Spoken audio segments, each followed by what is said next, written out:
Hi guys! So this weekend was San Diego Comic Con 2015 and I have been looking forward to this for ages because Once Upon a Time panel. I loved the 2014 panel, it was just so much fun and we got a lot of really interesting stuff from it, and so I have been really eagerly anticipating the 2015 panel, which was on Saturday. So like any true oncer, yesterday I spent the afternoon watching all of the stuff from Comic Con on YouTube. I watched the panel, I watched the promo and the teaser clips, and then I watched a lot of the interviews, mainly the ones with Jennifer Morrison because Jennifer Morrison. And yeah, so now I feel like I have a more fully informed opinion of what's coming up in season 5 to talk to you guys about. However, I did only watch each of the clips once, so I thought that I would react to them again now that I've had some time to process, and I would react on camera, chat to you guys about it, and then if you are a Once Upon a Time fan too, we can hopefully have a chat in the comments down below about what's coming up in season 5. So first, I just do want to say that I am feeling very anxious about this new season. I know that I think from a writer's perspective, like I've said this before, but I think in terms of writing and I think in terms of like just dramatic impact, I think this season is going to be amazing. From the look of the clips, I have a simultaneously good and terrible feeling about this. So I'm just going to watch the promo clip again. This was the promo teaser, Emma the Dark Swan. I'm still not comfortable with that. This is so creepy. I really love how they did this with the flashbacks to right back to the start and that sort of jarring editing. It felt so creepy. Oh, the early days. Look how small Henry is. Jennifer's voice sounds really creepy over this. Oh, that was sad. Oh, the end of season 4. I like that they did, like they had Snow do the voiceover. Oh, Emma. It's so good. It's so good. Oh. I'm still not over it. Oh my god, it's so beautiful. It looks, oh, September 27th. Okay, I'm just going to have a quick chat about this before I go on and watch the rest of the things. I think that that is an amazing promo. I love how it's done the kind of flashback through all of the previous 4 seasons, so we've seen how Emma has grown and changed and what she's been through since she first arrived in Storybrooke in season 1, then getting to know her family, figuring out who she is, getting to come to terms with her powers, and then finding that that all becomes a bit overwhelming, and then letting the darkness start to kind of seep in a little bit in season 4. Still, I've said it a million times, I'm still not over the season 4 ending. It just broke my heart a little bit, but I just think, much as though from like an Emma fan and like Captain Swan fan perspective, I feel very sad about what's coming up. I just think it's going to be incredible. I think it's going to be a lot darker than the previous 4 seasons. I feel like the previous 4 seasons they've had dark moments, and I think a lot of the stuff in Neverland was quite dark, but I don't know, just from the clips that we've seen so far, it feels like it's kind of stepped up a notch. Obviously they'll just have to deal with the restraints that they have as a sort of family-friendly channel, and they can only take it so far, but I think there's going to be a lot of creepy stuff in this season. Speaking of, let's watch the teaser clip of The Dark Swan. It just all feels really dark and stifling. And where this is, I'm very intrigued to find out. Because she is in a sort of dungeon a la Rumpole in season 1. I spent the whole first time watching this like ready to jump because I just knew at some point she was going to appear. Who is keeping her here? I would like to know. Come get it. Oh my god. Oh, look at her. Oh, no, no, no, no, just no. Oh god. Don't kill people, Emma. She looks terrifying. Her lipstick is awesome though. She's so badass, like so unbelievably badass. And this time, not in a good way. Sort of in a good way.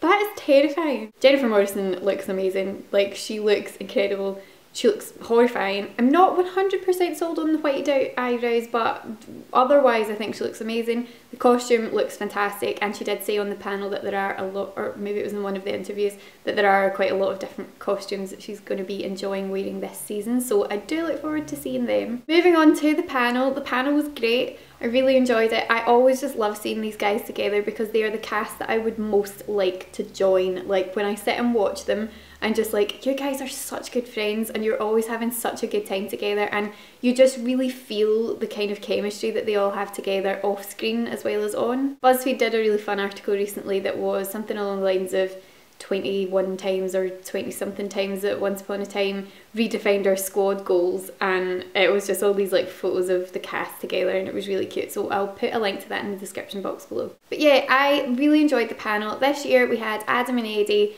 Josh and Jenny, Jennifer, Colin, Rebecca Mader, Robert Carlyle, Lana Parrilla and Emily DeRaven. Oh, and Sean Maguire, who plays Robin Hood. So we had a really good mix of people on the panel. They all looked amazing, and just before I carry on, can we just, I'm going to insert a photo here, but can we take a moment to appreciate the beauty that was Jennifer Morrison on this panel. She had such a kind of like old Hollywood glamour kind of feel to her look, with the shape of the dress and the monochrome kind of theme and the blonde curls, and the red lip was just perfect.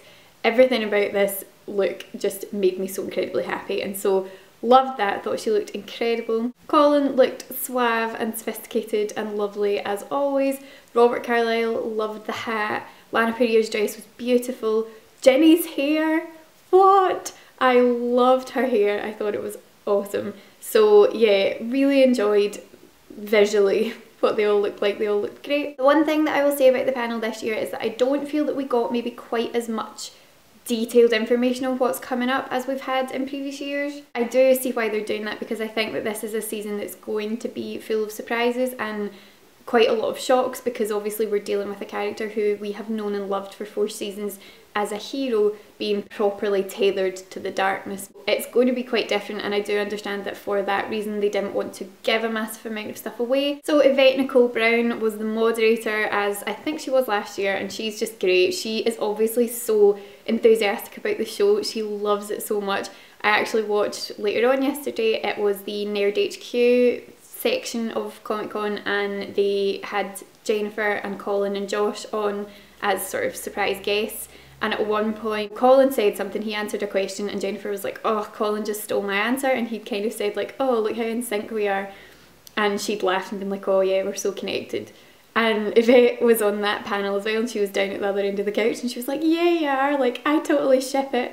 And Josh Dallas was like killing himself laughing, and it was funny, but I think it just shows in moments like that that she's so enthusiastic about the show and she loves it and she's really invested in it. So that was a lot of fun. I think they all know now, they like really play up to what the audience will love. There were moments throughout the panel where there were really cute moments between, like, Jen put her head on Colin's shoulder at one point, and there was one point where Lana said something to Sean and everyone sort of went, oh, and it's just, they know how to kind of play up now to what the Once fans really like, and they know that people are so invested in Captain Swan and Outlaw Queen and whatever. Rumbell, there was also a bit where Emily said something to Robert about Belle looking out for Rumpel, and everyone just sort of lost it. And so it's nice because you can see now that they really know and understand what the audience like. Love Rebecca Mader. She's just amazing. I've said this before, I didn't like Zelina in season 3, obviously, because she was awful, but once she's come back in season 4, she's just been hilarious. She really has. And something that Rebecca said when she was asked about her, she was asked, like, how do you cope with playing someone who's so awful? And she was like, the way to get through it is that she thinks that she's, like, I think she used the word delightful, which really, like, made a lot of sense to me. She was like, she thinks she's delightful, she thinks she's totally, like, within her, it's all within her right to go for this. She feels she's been wronged and she wants to take what's really hers and get her happy ending. And that just made so much sense to me, and that I think is why Zelina's so entertaining to watch, because she is terrible and she does these awful things, but there's just kind of this sort of like joyful, over the top energy that sort of like radiates out from her, which I think is all down to Rebecca as an actress, because she's just amazing, and I just loved that. I thought it was great. There was some really interesting stuff in terms of how Jennifer reacted to the end of season 4, and I think she was just so excited because for her, getting this opportunity to then go and play the same character but a totally different reinvented side to the character is so exciting. She was like, I've been playing this character for, you know, 4 seasons now, and to be going into season 5 and being able to play her completely differently is really exciting, and so that makes a lot of sense, and I do get that. While it still breaks my heart slightly, I do completely get that, and I think that for her it'll be so exciting going into season 5 with this opportunity to do something really different with the character. It was just a really nice, relaxed panel. It was very chatty, it was very fun, but not, I don't feel, didn't really give us a massive amount to go on for season 5. In terms of Regina, Lana kind of talked about how, you know, everything that she went through in season 4 with sort of redeeming herself and finding herself in this position as a hero and trying to fit into that role, and then losing Robin and then getting Robin back, and now Zelina's having his baby, all of the drama with that.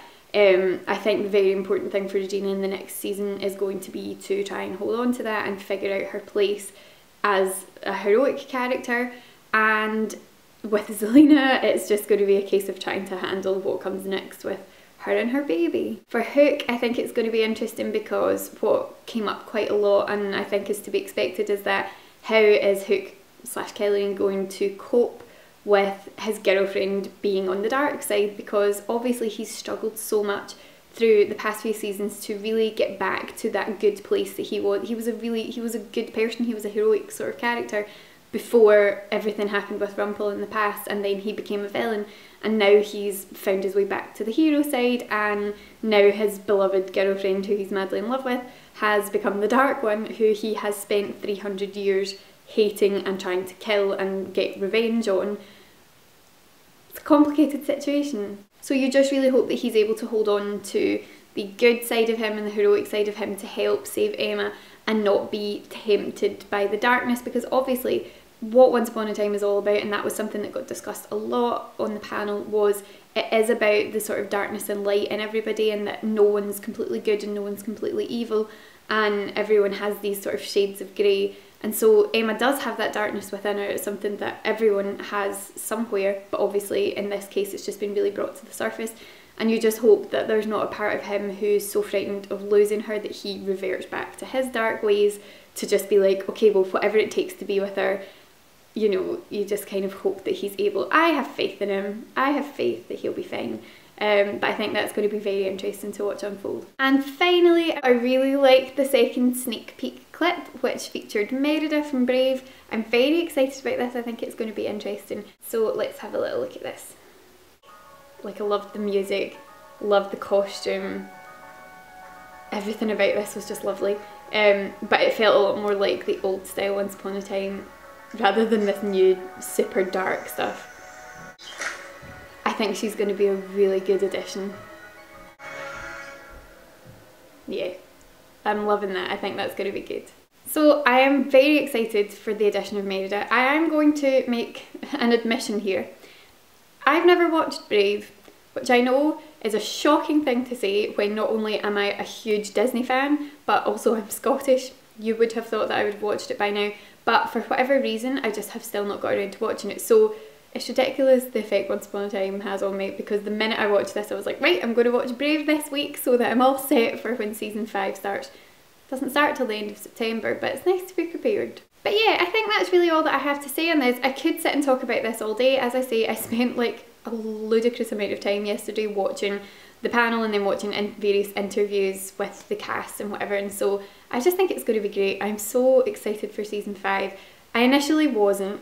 After the end of season 4 I was like, no, how dare they? How dare they take Emma and do this to her? How dare they ruin the loveliness that has become the Captain Swan relationship? How dare they throw this massive spanner in the works? But I think it's going to be great. I think it's something that one kind of needs, because much as though I am completely addicted, I would watch it no matter what they were doing. I guess to a certain extent there's only so many sort of new villains that you can keep bringing in and have them defeated. That's always going to be interesting to watch, but I think what's going to be even more interesting is watching a character that you know so well in this completely different position, and I think it's actually going to be really hard to watch, but I think hopefully, I know how good the writers are and they always manage to come up with amazing stuff, and so I think that it's going to be done very well. I completely trust Jennifer Morrison as an actress to carry this off amazingly well, and the rest of the cast is so strong that you know that the responses that Hook's going to have and that Snow's going to have and Henry's going to have and Regina, everyone else, you know that they're all, you know, going to have the appropriate response to this, and so I don't know, I think it's going to be great. I also think that keeping Zelina in at this point is really important because I think she'll bring some light relief, because I get the impression that this is going to be quite heavy going for the next little while, well, especially for the first half of the season. They haven't said what they're going to be doing in terms of, is it going to be like the other seasons where you've got a villain for season like 5A and then a villain for season 5B? Is it going to be a case that by 5B Emma is no longer the dark one? Is she going to have managed to get rid of that? If so, how? Have they found Marilyn by this point? We heard very little about Marilyn actually and the like various new characters that they're bringing in. Camelot was mentioned. They did say that Camelot, that sounds as if it's going to be interesting. It sounds like Camelot's kind of like a parallel universe again, much like, I guess, the Enchanted Forest and various other places, but Adam and Eddie were very coy about how they explained that, so I don't know if they were like, it could exist in the past, it could exist in the present, it could exist in the future. You don't really know what's going to happen with that, but I think it's going to be really good. But yeah, we didn't really hear a lot about that because I know that they've cast Guinevere and they've cast, who else was it? Merlin, Guinevere and Percival. They have cast. They've cast Elliot Knight and Joanna Mitras, sorry if I've mispronounced that, as Merlin and Guinevere respectively. However, Deadline is reporting that her name is actually Guinevere and not Guinevere. Ooh! Additionally, Andrew Jenkins has been cast as Percival, a member of King Arthur's Knights of the Round Table. All three actors join Liam Garrigan as King Arthur as new additions in season 5. So this is going to be interesting. But yeah, they've not really given too much away about how that's all going to unfold. What they have said, I think, is that the 100th episode, which is going to be really exciting hopefully, is going to be the spring premiere. Okie doke, so I think that is it for now. This video is probably going to be quite long, but I figure if you are as much of a oncer as I am, then you'll watch it, and if you're not, then you're probably not going to watch this video anyway. Therefore, it's all good. I hope that you enjoyed that, and I hope that you enjoyed all the Comic-Con excitement. If you have been looking into it, if you've been following it on Twitter and whatever, I've thought that it has been a great year. So thank you so much for watching. I really hope that you're having a great week, and I'll speak to you again soon. Bye! So when I get over my fangirl inside who is in love with the idea of the happy ending for Hook and Emma, and look at it from an actual story point of view, I think that this was a really